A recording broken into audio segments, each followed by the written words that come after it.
This is Jesse here from the Peaceful Alpha Project. Uh, a really interesting lesson that I'm going to present to you today is a rule about walking your dog past other people. I have two rules for walking your dog. One's for walking your dog past other people, and one's for walking your dog past other dogs. They're very similar in nature, and getting back to the lesson on flow state, this is all about maintaining and building momentum in that flow state vibration that your dog and you are experiencing, co-experiencing together. Most of the time, when you walk past other people, if that person's a distraction, it's because that person's energy is magnetizing your dog's attention towards it. Now, is that a good thing for maintaining a flow state connection? Totally not. Totally not. And I think a lot of people are this is going to be controversial because why are you giving me a rule about walking past other people? Um, Sometimes the thoughts that bubble up in my own mind are, oh man, that person just totally wants to see my dog. I can feel it. I should make them happy.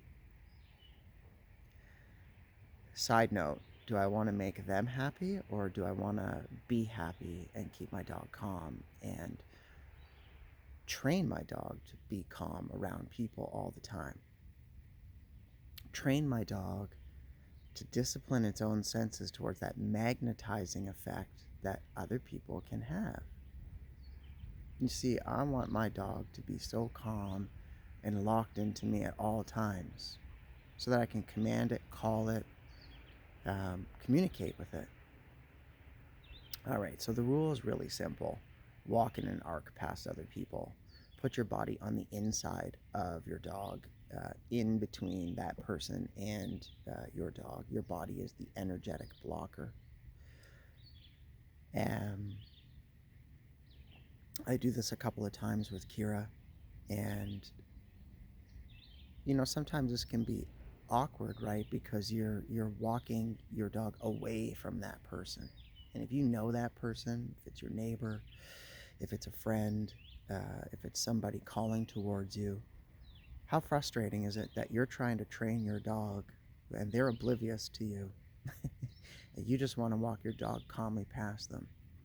So how do you accomplish all of that while still being a nice person without giving in to kind of walking towards them? Because as the closer you get towards them, the more your dog's going to start tugging on that leash, which is what we're training it to avoid. You can't really talk to other people and tell them what you're doing either and expect them to listen. Expect them to get it and expect them to just give it to you. You have to go out and you have to create this situation for yourself. Which kind of falls into that peaceful alpha way of being. My strategies to avoid this or to come across as kind of polite and still arc away from people and still not get my dog close to people.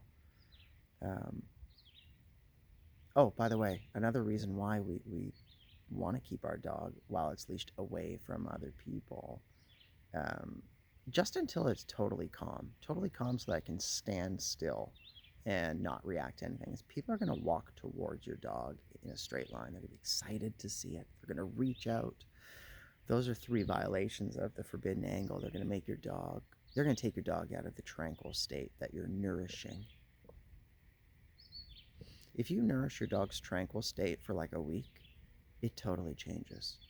It changes so fast, it becomes a different dog. Other people are going to think it's a different dog. But if you break that state because you walked past 10 people or 3 people, or you sat at a bench and somebody wanted to pet your dog and you let them because you felt bad, your dog gets really excited. It comes towards their face, they get really excited, they break their standstill, they break their sit, they break their lie down, they pop up. Next thing, they're jumping, they're hopping, and then you're kind of left there to train it away from that. So the rule is so simple. Make an arc around other people. Do your best not to engage in them or to engage in them politely. Let them know now is not the right time to talk to them. You're just training your dog, but you'll be back later when your dog is perfect. They can pet him and praise him for it. They'll understand. This is such an important rule with puppies when you're training puppies, or even when you're training reactive dogs, scared dogs, frightened dogs. The arc away from them or the arc around them while you're walking with your body on the inside um, just keeps them calm, communicates that we're not stopping to interact with them. Your body in between them acts as the protective shield.